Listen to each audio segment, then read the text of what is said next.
बिस्मिल्लाहिर्रहमानिर्रहीम। अस्सलामु अलैकुम वरहमतुल्लाहि वबरकातुहू। अल्लाहुम्मा सल्लि अला मुहम्मद व अला आलि मुहम्मद व बारिक वसल्लिम। आज का जो हमारा टॉपिक है ये है इंग्लिश टेंसेस से रिलेटेड। तो इंग्लिश टेंसेस बहुत ही अहम हैं तकरीबन सब के लिए। जो भी इंग्लिश सीखना चाहते हैं तो उनके लिए इंग्लिश टेंसेस बहुत ज़रूरी हैं। और जिस तरह के मेरा चैनल ख़ास तौर पे ऑनलाइन अर्निंग से रिलेटेड है, इसमें मैं आपको फ्रीलांसिंग के बारे में बताता हूँ। ऑनलाइन किस तरह मुख्तलिफ़ टेक्नोलॉजी से आप अर्निंग कर सकते हैं, मुख्तलिफ़ सर्विसेज से आप अर्निंग कर सकते हैं, मुख्तलिफ़ तरीक़ों से आप अर्निंग कर सकते हैं। तो इसमें आपका कहीं ना कहीं जो है उन लोगों से वास्ता पड़ता है जिनकी नेटिव जो लैंग्वेज है, जिनकी मदर टंग जो है वो इंग्लिश है, या आपको कहीं ना कहीं इंग्लिश में कम्युनिकेशन करनी पड़ती है। और अगर आप कोई स्टूडेंट हैं तो फिर भी आपको इंग्लिश सीखनी पड़ती है। आप कोई जॉब कर रहे हैं फिर भी आपको इंग्लिश की ज़रूरत पड़ती है। तो आज की वीडियो में हम टेंसेस को ज़िक्र करेंगे। टेंसेस क्या होते हैं, बेसिकली टेंसेस का मतलब क्या है। तो मैं ज़रा लैपटॉप की स्क्रीन पे भी चला जाता हूँ ताकि आपके सामने लैपटॉप की स्क्रीन भी रहे और आप देख भी सकें। सिर्फ ये जो चार्ट है मेरे सामने, सिर्फ ये एक चार्ट, ये टेंसेस का चार्ट है जो तकरीबन ऑलमोस्ट टेंसेस को कवर कर रहा है। Active voice, passive wise, direct and indirect को छोड़ के इसके अलावा आपके बेसिक टेंसेस को कवर कर रहा है। इसमें इंटरोगेटिव क्या होते हैं, नेगेटिव क्या होते हैं, ठीक है, इसको भी कवर कर रहा है, ठीक है। और सबसे पहली बात, बुनियादी चीज़ जो समझने की है इसमें, वो ये है कि आपको ये पता चल जाए कि टेंसेस का मतलब क्या है। यानी कि जैसे टेंस है तो टेंस का क्या मतलब है। सबसे पहली बात ये जहन में रख लें, इसका मतलब है टाइम, इसका मतलब है वक्त, इसका मतलब है ज़माना। मैंने आपको 3 अल्फाज बता दिए हैं, टाइम, वक्त, ज़माना। तो ये चीज़ें आपने अपने जहन में रख लेनी हैं। जब भी हम टेंसेस का ज़िक्र करेंगे तो हमारा मतलब होगा हम किसी ज़माने के बारे में बात कर रहे हैं, किसी वक्त के बारे में बात कर रहे हैं, ठीक है। तो ये चीज़ अपने जहन में रखनी है आपने। अब आते हैं 3 तरह के हमारे पास ज़माने हैं। वक्त या तो वो फ्यूचर है जो कि आने वाला होगा, दैट विल बी कम, या तो वो पास्ट है जो गुज़र चुका होगा, या तो प्रेजेंट है जिसमें हम मौजूदा सिचुएशन में हैं। ये बात आपको समझ आ गई। मैंने आपको बताया 3 तरह के ज़माने हैं। एक प्रेजेंट है जो मौजूदा है, जिस वक्त जो अभी जिस हाल में हम गुज़र रहे हैं। जिस तरह के मैं आपको टेंसेस सिखा रहा हूँ, मैं आपको टेंसेस के बारे में बता रहा हूँ, ये एक मौजूदा है ज़माना, ठीक है। और इससे पहले जो मैं ज़िक्र कर रहा था कि जिस तरह मैं कह रहा था चलते हैं लैपटॉप की स्क्रीन पे, तो वो पास्ट हो गया, वो गुज़र गया है। और आने वाला जो मज़ीद मैं आपको एक्सप्लेन करूँगा वो हमारा फ्यूचर हो जाएगा, ठीक है। यानी कि आप अभी जिस ज़माने में हैं ये आपका प्रेजेंट है। आप कल जो कर चुके हैं वो आपका पास्ट था। आने वाले कल आप जो करेंगे वो आपका फ्यूचर होगा। तो ये मैंने थोड़ा मज़ीद आपको इलेबोरेट कर दिया है। अब प्रेजेंट के अंदर भी 4 तरह के हम डिवीज़न करते हैं एक्शंस के अकॉर्डिंग। अब एक्शन मुख्तलिफ़ तरीक़ों के एक्शन होते हैं। एक्शन जो हम काम करते हैं, कोई भी जो काम होता है, जिसके कोई भी वो काम, कोई भी वो वर्ड जिसमें एक्शन पाया जाए, वो क्या होता है आपका। मज़ीद आगे जो है हम डिवाइड करते हैं एक्शन के लिहाज से ज़माने को। जिस तरह प्रेजेंट सिंपल में हम उन चीज़ों को डिस्कस करते हैं जो मौजूदा वक्त में उसी वक्त हो रही हो, या फिर यूनिवर्सल ट्रूथ हो, ठीक है, पूरी दुनिया में एक ही तरह का होगा, ठीक है। फैक्ट्स हो, फिगर्स हों, ठीक है। और जो आप उस वक्त करंटली जो काम कर रहे हो उनको डिस्कस करते हैं, ठीक है। अब ये तो सिंपल के बारे में आ गया। अब कॉन्टीन्यूअस, पहले मैं आपको चाह रहा हूँ आप ये कॉन्सेप्ट समझ लें ताकि आपके लिए बहुत आसानी हो जाएगी आइंदा इन चीज़ों को समझने में, पिक करने में। अब कॉन्टीन्यूअस में क्या होता है, कॉन्टीन्यूअस में जो कॉन्टीन्यूअस टेंस होता है उसमें हम उन चीज़ों को डिस्कस करते हैं जो जारी होती हैं in this at the stage of being, यानी कि कोई काम हो रहा है। इसको हम मज़ीद ये कह सकते हैं गोइंग ऑन, ठीक है। वो गोइंग ऑन कंडीशन है, यानी कि जारी है, कंटिन्यू है, काम मुसलसल हो रहा है। फिर हम कहते हैं परफेक्ट का क्या मतलब होता है, मुकम्मल हो गया। ये बात आपको समझ आ रही है, यानी कि मुकम्मल हो गया। अब कोई काम हाल में ही मुकम्मल हो सकता है, माजी में ही मुकम्मल हो सकता है, फ्यूचर में ही मुकम्मल हो सकता है। तो आपने बेसिक चीज़ों को जहन में रख लेना है कि सिंपल का मतलब जो कि बिल्कुल उसी वक्त हो। कॉन्टीन्यूस का मतलब जो कि जारी है। परफेक्ट का मतलब कि ख़त्म हो चुका है, मुकम्मल हो चुका है। ये बात आपको समझ आ गई। अब देखें, कुछ चीज़ें ऐसी हैं जो कि चेंज कभी भी नहीं होंगी। वो रूल्स हैं, वो रेगुलेशंस हैं, वो बेसिक्स हैं, तो उनको आपने समझ लेना है। बेसिक्स क्या हैं? बेसिक्स बेसिकली वो रूल्स हैं जो कि उस टेंस से रिलेटेड हैं, जो कि आपको समझाने के लिए, आपकी आसानी के लिए बनाए गए हैं। ठीक है, तो आपने कोशिश करके इनको जहन नशीन कर लेना है। मेरा मशवरा ये कि इसको आप प्रैक्टिस करेंगे ताकि ये आपको जहन में बैठ जाएगा आपके। अब हम बिल्कुल बेसिक से लेके चलते हैं। आपने इनको याद कर लेना है। जब इनको आप 2-3 दफ़ा दोहराएंगे और आपने से 10 सेंटेंसेस ही ऐसे लिख लिए ना कि उन एक सेंटेंस को लेके उसको तमाम 12 के 12 टेंसेस में अगर आपने कन्वर्ट कर लिया तो ये आपको बड़ी आसानी से याद हो जाएंगे। हम चलते हैं प्रेजेंट सिंपल की तरफ। प्रेजेंट सिंपल की तरफ क्या होता है? सब्जेक्ट, वर्ब और ऑब्जेक्ट। वर्ब की हमेशा फर्स्ट फॉर्म के साथ एस और ई एस का इजाफा होता है। जिस तरह यहाँ पे वर्ब की फ़र्स्ट फॉर्म के साथ एस और ई एस का इजाफा होगा। जैसे कि अगर वर्ब सिंगुलर होगा तो हम एस और ई एस का इजाफा करेंगे, और अगर प्लूरल होगा तो नहीं करेंगे। लेकिन I and you is a separate case, ये आपने जहन में रखना है। जैसे आई राइट, आई भी सिंगुलर है बट ही राइट्स। जैसे आपको मैंने बताया, अगर सब्जेक्ट आपका सिंगुलर होगा तो एस और ई एस का इजाफा करेंगे। ये यूनिवर्सल है, फैक्ट है, आप इसको याद कर लें। ये रूल है, ये रूल है ग्रामर का, आपको आपकी आसानी के लिए बना दिया गया है ताकि आप इजीली अंडरस्टैंड कर लें। ये चीज़ आपको याद ही करनी पड़ेगी और प्रैक्टिस से आपकी फिंगर टिप्स में आ जाएगी, फिर आपको याद करने की भी ज़रूरत नहीं रहेगी। तो ही राइट्स। फिर इसका इंटेरोगेटिव अगर हम सवालिया बनाएंगे तो किस तरह होगा? डू आई राइट या डज़ ही राइट। अब हमने एस और ई एस का इजाफा डू के साथ कर लिया, ई एस ऐड कर दिया, तो अब राइट के साथ हम एस और ई एस का इजाफा नहीं करेंगे। अब इसका नेगेटिव बनाना हो, I don't write, he doesn't right. तो ये मैंने सिंपल सा आपको बता दिया। प्रेजेंट इंडेफिनिट टेंस में सिंपल सा एक ही रूल है, आपने सब्जेक्ट और वर्ब की फ़र्स्ट फॉर्म के साथ एस और ई एस का इजाफा करना है। अगर आपका सब्जेक्ट जो डूअर है, जो काम करने वाला है, वो सिंगुलर होगा तो एस और ई एस का इजाफा करेंगे। अगर वो प्लूरल होगा तो नहीं करेंगे। आई एंड यू सेपरेट केस है, ये मैंने आपको बता दिया है। ठीक है, अब चलते हैं प्रेजेंट कॉन्टीन्यूअस की तरफ। प्रेजेंट कॉन्टीन्यूअस टेंस में हम नॉर्मली उन कामों को डिस्कस करते हैं जो हाल में जारी होते हैं, जो कि काम जारी है, इन स्टेट ऑफ बीइंग है या गोइंग ऑन है। ठीक है, तो जैसे कि I am writing, I am writing, इसमें आपको जिस तरह बताया गया है, बी बेसिकली मतलब है होना। बी का मतलब होता है होना। अब बी की मज़ीद, बी की वैसे बहुत सारी फॉर्म है, जैसे is, am, are, be, been, being, has, have, had, ये सारी बी की फॉर्म्स हैं। इन सब में होना के मानी पाए जाते हैं। ठीक है, तो लेकिन प्रेजेंट कॉन्टीन्यूअस टेंस में हमारे पास 3 हेल्पिंग वर्ब यूज़ होते हैं, इज़, एम, आर। ये पॉइंट क्लियर हो गया? प्रेजेंट कॉन्टीन्यूअस टेंस में 3 हेल्पिंग वर्ब्स यूज़ होते हैं, इज़, एम, आर। यह आपने जहन में बिठा लीजिए। अब इज़ कहाँ पे यूज़ होता है, एम कहाँ पे यूज़ होता है, आर कहाँ पे यूज़ होता है, ये आपने जस्ट याद करना है और प्रैक्टिस से ही आपकी फिंगर टिप्स में आ जाएगा। इसमें मैं आपसे डिस्कस भी कर लेता हूँ। ही, शी, इट सिंगुलर सब्जेक्ट के साथ इज़ यूज़ होगा, आई के साथ एम यूज़ होगा, और जो प्लूरल होंगे उसके साथ आर यूज़ होगा। ये बात आपको समझ आ गई?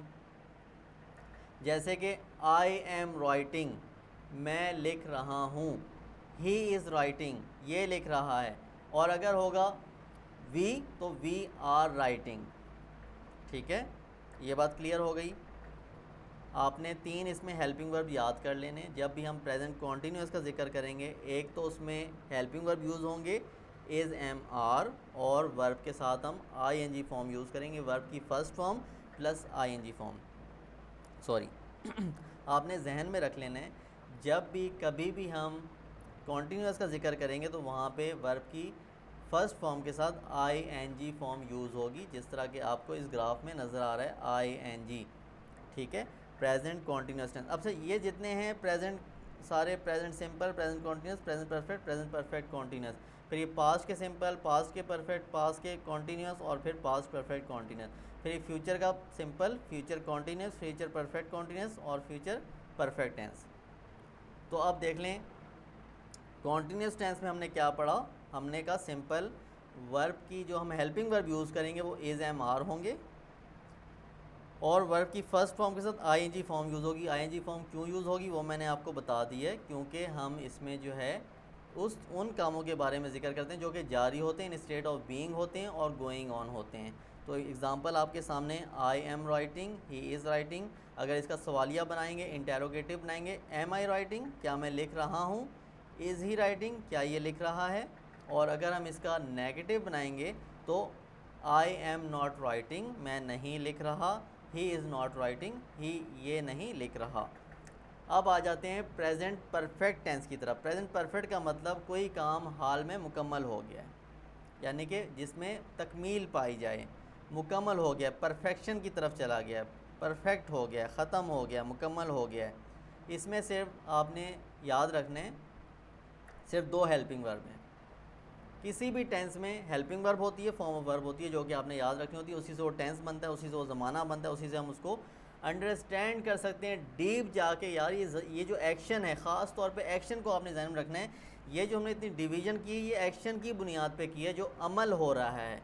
अमल की क्या स्टेज है, अमल किस स्टेज में आया, कि अभी शुरू हुआ है, जारी है, या मुकम्मल हो गया है, या मुकम्मल होने से पहले जारी था। ये अमल जो है, जो एक्शन है, उसकी जो मुख्तलिफ स्टेजेस हैं, उसको एलेबोरेट करने के लिए, उसको मज़ीद एक्सप्लेन करने के लिए उसके बारे में वजाहत देने के लिए हम ये डिवाइड करते हैं सिंपल, कॉन्टीन्यूस, परफेक्ट और परफेक्ट कॉन्टीन्यूस में, ताकि बात समझ आ जाए मुखातिब को एक्शन जो है वो किस हालत में है।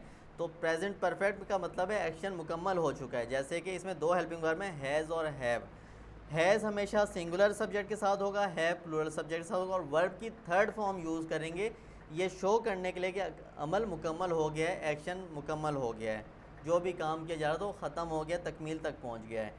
देखें, I have written, I have written, ये रिटन राइट की थर्ड फॉर्म है, और आई और यू मैंने आपको बताया सेपरेट केस है, इसको हमेशा हम एज आ यू समझ लेंगे। आई को प्लूरल ही, यानी कि इनके साथ वो हेल्पिंग वर्ब यूज़ करते हैं जो हम नॉर्मली प्लूरल के साथ यूज़ करते हैं, ठीक है। तो I have written, he singular आ गया, हैज़ रिटन, ठीक है। ये बात आपको समझ आ गई। वी के साथ हैव यूज़ हो जाएगा, यू के साथ भी हैव हो जाएगा, ठीक है। शी के साथ हैज़ होगा। आई हैव रिटन, ये आपने क्या किया, परफेक्ट का जुमला बना दिया, मैंने लिख लिया है, मैं लिख चुका हूँ। इसको इस तरह भी कर सकते हैं, या मैंने लिख लिया है, मैं लिखने के अमल से गुज़र चुका हूँ, मेरा काम मुकम्मल हो गया, मैंने जो लिखना था वो लिख लिया है, हो गया है, हाल में मुकम्मल हो गया, ठीक है। अब आई हैव रिटन, मैंने लिख लिया है, ही हैज़ रिटन, इसने लिख लिया है, ठीक है, ये लिख चुका है या मैं लिख चुका हूँ, ठीक है। अब इसका जब सवालिया बनाएंगे इंटेरोगेटिव, तो आई हैव आई रिटन, क्या मैंने लिख लिया है, हैव हम शुरू में कर देंगे हेल्पिंग वर्ब को, उसके बाद आई सब्जेक्ट, फिर रिटन आपका जो भी ऑब्जेक्ट है, ठीक है। फिर हैज़ ही रिटन, ये आपका इंटेरोगेटिव हो गया। और अगर इसी का आपने मनफी बनाना है, नेगेटिव सेंटेंस बनाना है, I have not written, he has not written, ठीक है।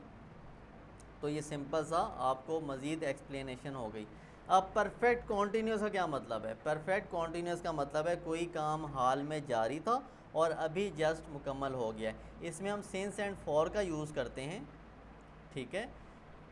फॉर का यूज़ हम क्या कब करते हैं, फॉर का यूज़ हम तब करते हैं जब हम किसी पॉइंट ऑफ टाइम का जिक्र जब हम करते हैं, तो फिर हम जैसे सिंस मॉर्निंग, ठीक है, तो इसमें पॉइंट ऑफ टाइम है मॉर्निंग, तो इसमें हम सिंस लगाएंगे। जब हम पीरियड ऑफ टाइम का जिक्र करेंगे, अमाउंट ऑफ टाइम का जिक्र करेंगे, फिर हम फॉर यूज़ करेंगे। जैसे for 2 hours, for a month, ये अमाउंट ऑफ टाइम है, ये पीरियड ऑफ टाइम है, तो फॉर लगाएंगे। जब पॉइंट ऑफ टाइम का जिक्र करेंगे, किसी पॉइंट टाइम का पॉइंट इन टाइम किसी ख़ास वक्त का जिक्र करेंगे, जैसे मॉर्निंग, इवनिंग, 1988, तो ये सिंस यूज़ करेंगे। ठीक है, ये इसमें एडिशन लगती है क्योंकि टाइम का रेफरेंस देते हैं तो साथ हम सिंस एंड फॉर का यूज़ करते हैं। रेफरेंस का मतलब हवाला देते हैं। ठीक है, तो I have been writing since morning, यानी कि सुबह से लिख रहा था, लेकिन अब बीन में लगा दिया है, हमने यूज़ किया बीन। ये बी की थर्ड फॉर्म है, बी, बीइंग, बीन, तो हमने बी की थर्ड फॉर्म लगा के शो किया कि अब वो मुकम्मल हो गया, अब वो काम मुकम्मल हो गया है, पहले जारी था। जैसे कि आई हैव बीन राइटिंग, मैं लिख रहा था, सिंस मॉर्निंग, सुबह से, या फॉर 2 आवर्स, 2 घंटों से। ये बात भी समझ आ गई। टाइम का रेफरेंस देंगे परफेक्ट कॉन्टीन्यूस टेंस में तो हम सिंस और फॉर का यूज़ करेंगे according to the time reference. ये बात आपको समझ लेनी चाहिए। हेल्पिंग वर्ब आपका वही has been, have been. Has been आपका सिंगुलर सब्जेक्ट के साथ यूज़ होगा, हैव बीन आपका प्लूरल सब्जेक्ट के साथ यूज़ होगा। तो सिंपल है, कोई इतनी बड़ी रॉकेट साइंस नहीं है। इसको जब आप गो थ्रू करेंगे, मुझे 100% यकीन है कि आपको समझ आ जाएगी टेंसेस की। फिर भी नहीं समझ आए तो आप मुझसे कांटेक्ट करके पूछ सकते हैं, रब्ता कर सकते हैं। ठीक है, अब चलते हैं पास्ट टेंस की तरफ, यानी कि माजी में जो काम हो चुके हैं या हुए हैं या मुकम्मल हो गए हैं, जो भी उनकी नौयत थी, हम उनको टेंस वाइज डिस्कस करेंगे। तो चलते हैं पास्ट सिंपल की तरफ। पास्ट सिंपल का रूल भी बहुत सिंपल है। पास्ट सिंपल टेंस में हम वर्ब की सेकंड फॉर्म ही यूज़ करते हैं, ओनली सेकंड फॉर्म। इसमें बस एक चीज़ आपने जहन में रखनी है, पास्ट सिंपल का जैसे ही जिक्र आएगा तो आप समझ लें हमने वर्ब की सेकंड फॉर्म यूज़ करनी है। जैसे कि I wrote, he wrote, right की सेकंड फॉर्म रोट है तो हमने रोट ही यूज़ करनी है। जब नेगेटिव बनाएंगे फिर डिड का यूज़ होगा, ये आपने एक मज़ीद चीज़ जहन में रख लेनी है। नेगेटिव में डिड का यूज़ होगा, हेल्पिंग वर्ब डिड यूज़ होगी, ये इसकी डू की थर्ड फॉर्म है, डू, डिड, डन। ठीक है, डिड आई राइट, अब जैसे हमने डिड यूज़ कर लिया तो अब वर्ब की फर्स्ट फॉर्म यूज़ होगी क्योंकि हमने सेकंड फॉर्म यूज़ कर ली है। ठीक है, हमने एक सेकंड फॉर्म यूज़ करनी होती है वर्ब की, जो कि हम डिड की यूज़ कर ली। अब डिड आई राइट होगा, ठीक है, और डिड ही राइट। अब जब इसका हम, ये सवालिया था, अब जब इसका नेगेटिव बनाएंगे, I did not right, he did not right. ये सिंपल सा रूल आपने जहन में रख लेना है। अब आते हैं कॉन्टीन्यूस की तरफ, वो काम जो माजी में जारी था। इसमें आपने जहन में रख लेना है हेल्पिंग वर्ब 2 ही यूज़ होंगे, वॉज और वर। 2 हेल्पिंग वर्ब बस आपने याद करने हैं। पास्ट कॉन्टीन्यूस टेंस में only 2 helping verbs was and were है, जो कि आपने याद करने हैं, कि अपने जहन में रखने हैं। जब आप 10 दफ़ा एक सेंटेंस को मुख्तलिफ 10 टेंसेस को 10 मुख्तलिफ सेंटेंसेस को आप इन तमाम टेंसेस की उनकी फॉर्म बना लेंगे तो आपको याद हो जाएंगे इंशाल्लाह। इस चार्ट को भी अगर आप अपने पास रख लें तो आपको काफ़ी सहूलत हो जाएगी। अब सेंटेंस बनाते हैं। आई वॉज राइटिंग, मैं लिख रहा था,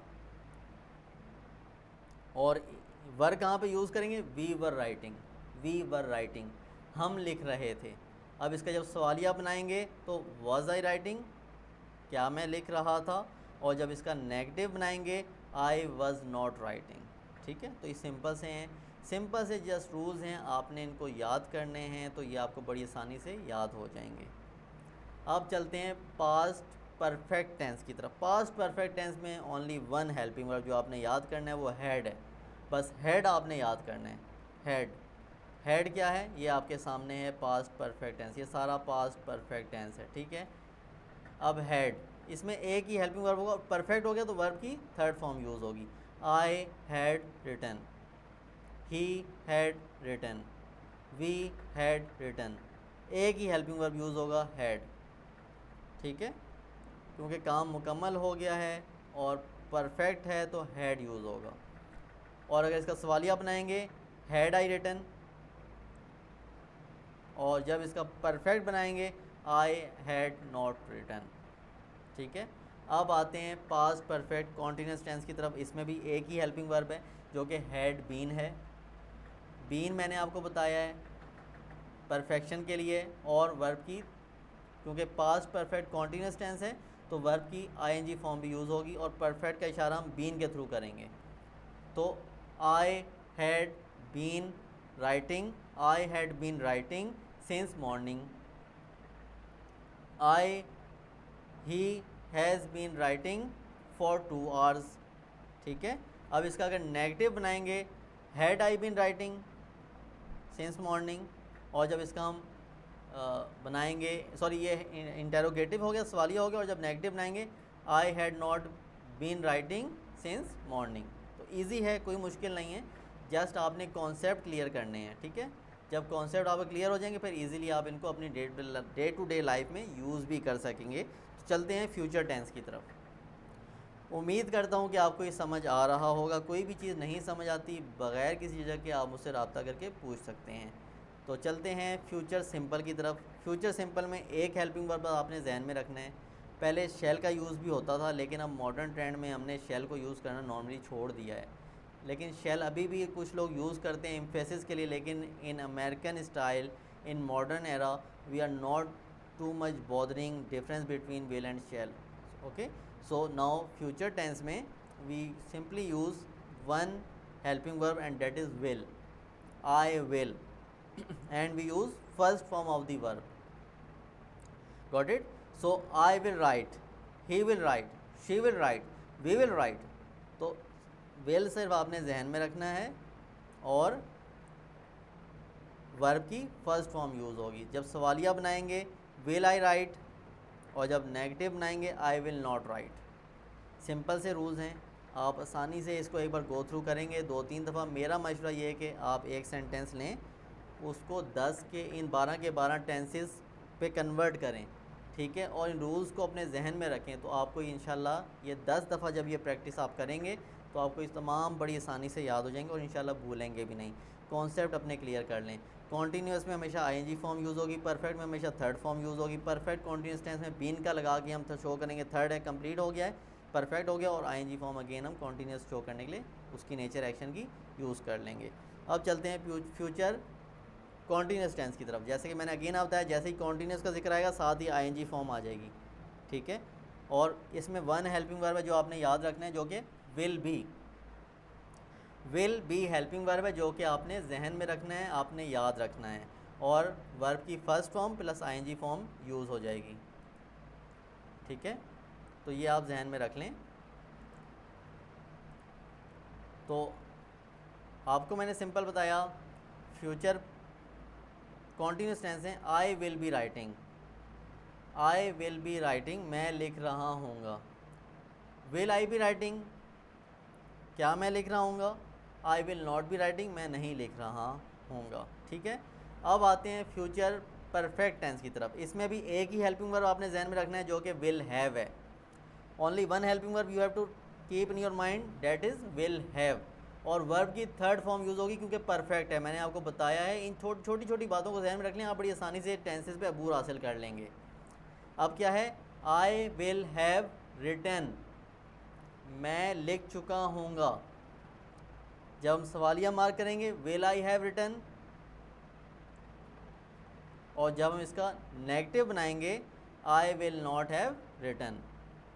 अब आते हैं फ्यूचर परफेक्ट कॉन्टीन्यूस टेंस की तरफ।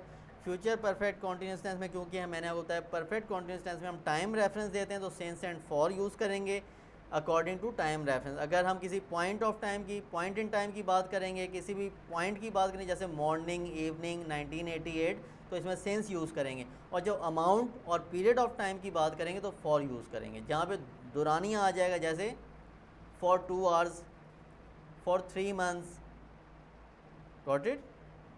तो फॉर अ मंथ, तो I will have been writing since morning. सिर्फ आपने एक हेल्पिंग वर्ब यूज़ करना है, जो कि विल हैव बीन। ये हेल्पिंग वर्ब आपने जहन में रखना है, और वर्ब की आईएनजी फॉर्म यूज़ होगी। I will have been writing since morning, I will have been writing for 2 hours।